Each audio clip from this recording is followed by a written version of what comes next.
그날 밤 저는 캐리어 하나만 들고 집을 나왔습니다. 32년을 살았던 그 집을 제가 낳고 키운 아들이 며느리 편을 들며 제게 거리를 두자고 말한 바로 그날 밤이었어요.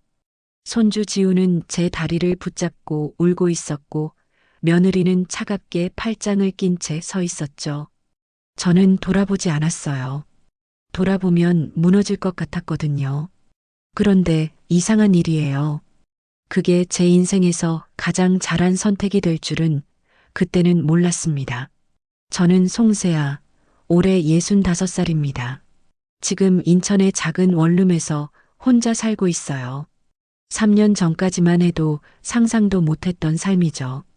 남편은 7년 전 교통사고로 세상을 떠났어요. 58살 제 나이였죠.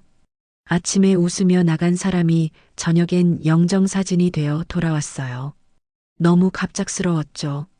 그때부터 제 삶은 아들 경수가 전부였습니다. 경수는 착한 아이였어요. 아버지 장례식 때도 눈물 하나 안 보이려고 이를 악물던 그 아이가 29에 결혼한다고 유미라는 여자를 데려왔을 때 저는 정말 기뻤어요. 이제 외롭지 않겠구나. 집안에 여자 손이 하나 더 생기는구나. 딸처럼 지내면 되겠구나. 그렇게 생각했어요.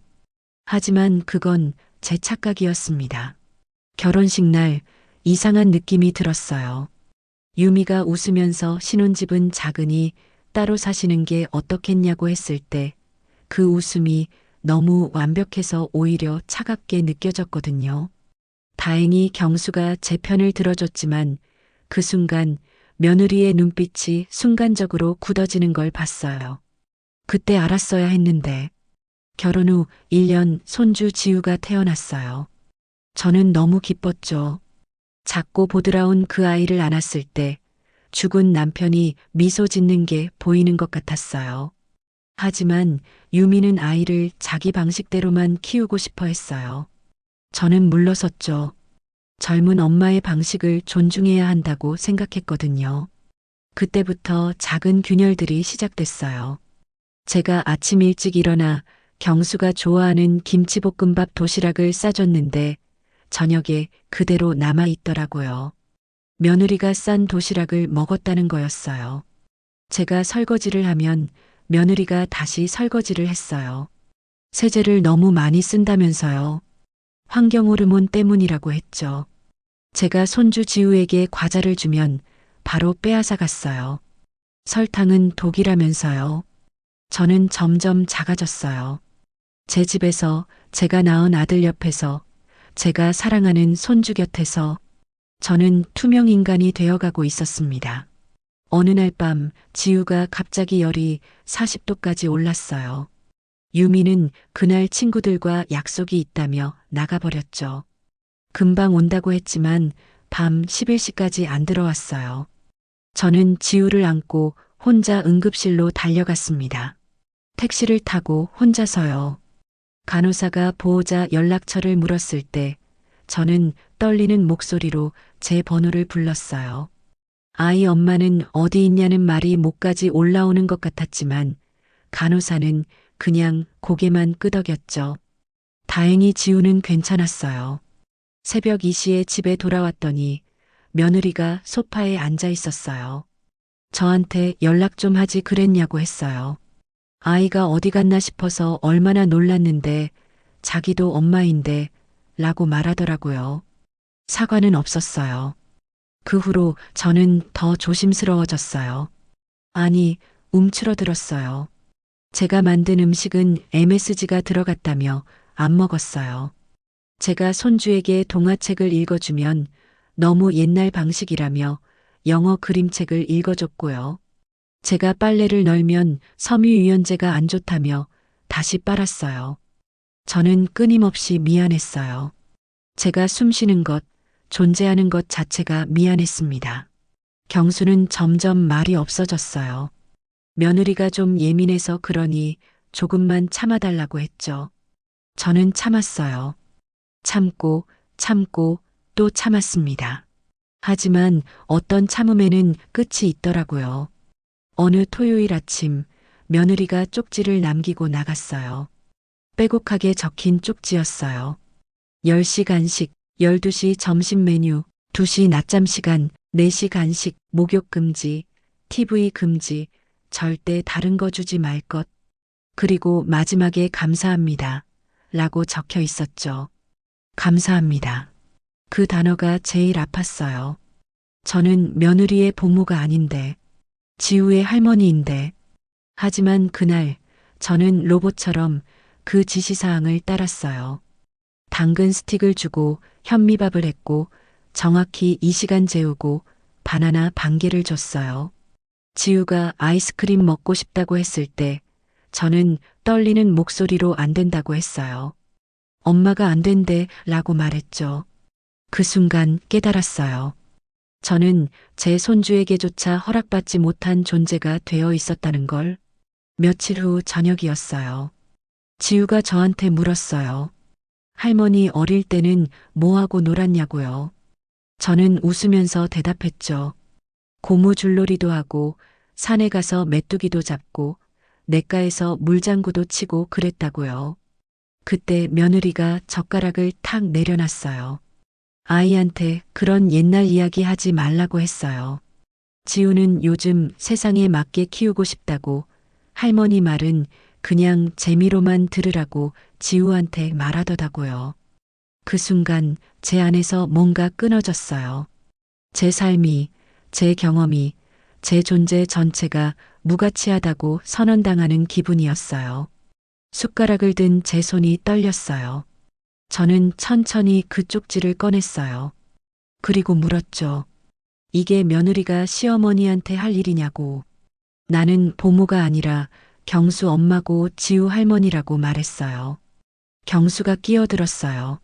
사실 제가 좀 나서는 게 부담스럽다고, 며느리도 스트레스 받는다고 잠깐 거리 좀 두면 안 되겠냐고 했어요.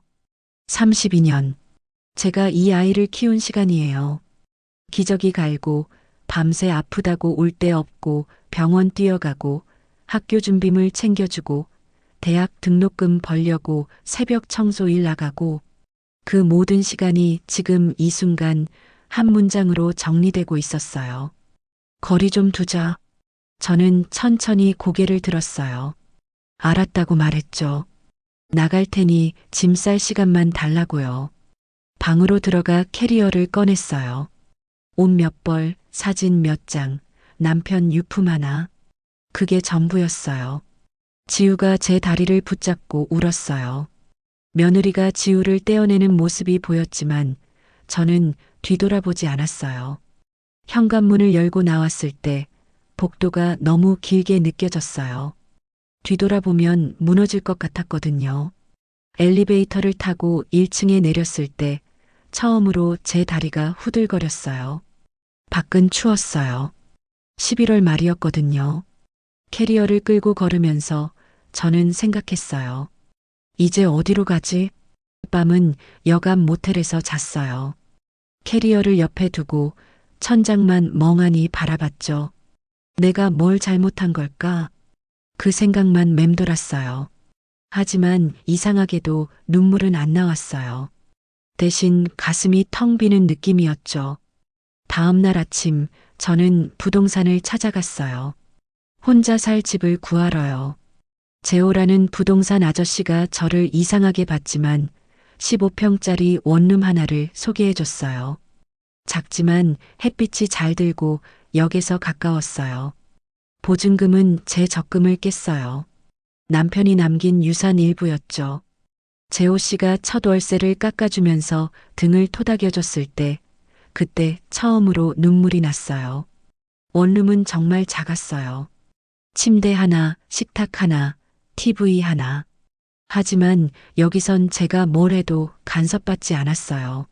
아침에 라면을 끓여 먹어도 저녁에 치킨을 시켜 먹어도 밤늦게까지 TV를 봐도 아무도 뭐라 하지 않았죠. 처음엔 그게 너무 외로웠어요.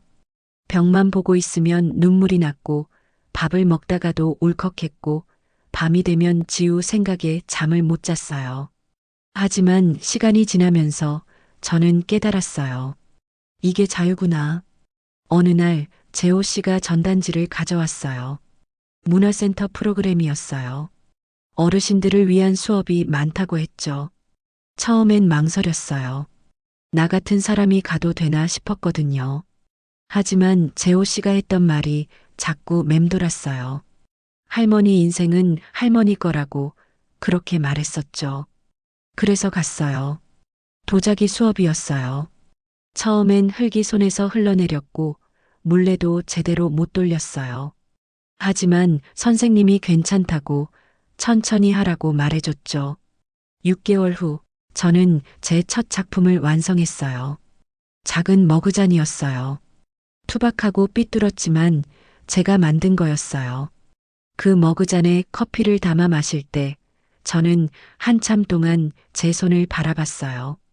나도 뭔가 만들 수 있구나. 노인 대학에도 다녔어요. 거기서 명숙이라는 친구를 만났어요. 남편을 8년 전에 먼저 보냈다는 저랑 비슷한 친구였죠. 우리는 같은 상처를 가진 사람들이었고 말하지 않아도 서로를 이해했어요. 명숙이가 제 손을 잡으며 말했어요. 이제 우리 인생을 살자고. 우리가 주인공인 인생을 살자고요. 그 말을 듣는 순간 뭔가 풀리는 느낌이었어요. 영어 수업도 시작했어요. 선생님이 왜 영어를 배우냐고 물었을 때 저는 대답했죠. 파리에 가고 싶다고. 남편이랑 가기로 했었는데 못 갔다고요. 선생님이 환하게 웃으며 멋지다고 꼭 가라고 했어요. 저는 매일 영어 단어를 외웠어요. 헬로우, 땡큐, 익스큐즈 미. 어눌했지만 제 목소리가 나오는 게 신기했어요. 6개월이 지났을 때 경수한테서 전화가 왔어요. 어떻게 지내냐고 물었고 저는 잘 지낸다고 대답했어요. 경수는 그때 너무했다고 미안하다고 했죠. 저는 잠시 말을 멈췄다가 대답했어요. 괜찮다고. 나 덕분에 내 인생을 찾았다고요. 경수가 전화기 너머로 훌쩍이는 소리가 들렸어요. 보고 싶다고 했죠? 그래서 주말에 오라고 했어요. 경수 가족이 원룸에 찾아왔을 때 지우가 제게 달려와 안겼어요. 많이 컸더라고요. 며느리 유미는 어색하게 서 있다가 미안하다고 말했어요. 자기가 너무 예민했다고요. 저는 고개를 저었어요. 괜찮다고. 유미도 처음 엄마가 되는 거였고 나도 처음 시어머니가 되는 거였다고 말했죠. 우리는 서로를 봤어요. 처음으로 같은 높이의 눈으로요. 유미가 앞으로는 제 의견도 물어보겠다고 했고 저는 너무 나서지 않겠지만 가끔은 제 이야기도 하고 싶다고 말했어요. 그렇게 우리는 새로운 관계를 시작했어요. 원룸에서 함께 점심을 먹었어요. 제가 만든 김치찌개였는데 유미가 이게 MSG가 들어갔냐고 물었을 때 저는 웃으면서 그렇다고 대답했어요. 그래야 맛있다고요. 유미가 한 숟가락 더 뜨면서 맛있다고 했어요. 그들이 돌아갈 때 경수가 물었어요. 다시 같이 살면 안 되겠냐고요. 저는 고개를 저었어요. 여기가 좋다고, 이제 안 외롭다고 대답했죠. 경수가 저를 꼭 안았어요. 사랑한다고 했고 저도 나도 라고 대답했어요. 몇 달 후 저는 명숙이랑 제주도 여행을 갔어요. 생애 첫 여행이었어요. 바다를 보면서 저는 생각했어요. 이제야 내 인생이 시작된 것 같다고요. 지금 저는 행복해요. 일주일에 3번 문화센터에 가고 친구들이랑 수다 떨고 손주는 한 달에 2번 봐요. 경수 가족과는 적당한 거리를 유지하고 있어요. 가깝지만 너무 가깝지 않게, 사랑하지만 얽매이지 않게요. 그게 제일 건강한 관계더라고요. 제 이야기를 들으시는 분들께 하고 싶은 말이 있어요. 당신의 인생은 당신 것입니다. 자식 때문에, 가족 때문에, 누구 때문에 희생만 하는 인생은 누구의 인생도 아니에요. 저는 65에야 깨달았어요. 하지만 지금이라도 깨달아서 다행이에요. 당신이 몇 살이든 어떤 상황에 있든 새로 시작할 수 있어요. 용기만 있다면요. 이 이야기가 누군가에게 작은 용기가 되길 바랍니다. 혼자서도 괜찮다는 것, 자기 자신을 사랑하는 것이 얼마나 중요한지 알아주셨으면 좋겠어요. 영상이 도움이 되셨다면 구독과 좋아요, 알림 설정 부탁드려요. 여러분의 응원이 제게 큰 힘이 됩니다. 다음에 또 찾아뵐게요. 지금까지 송세아였습니다. 감사합니다.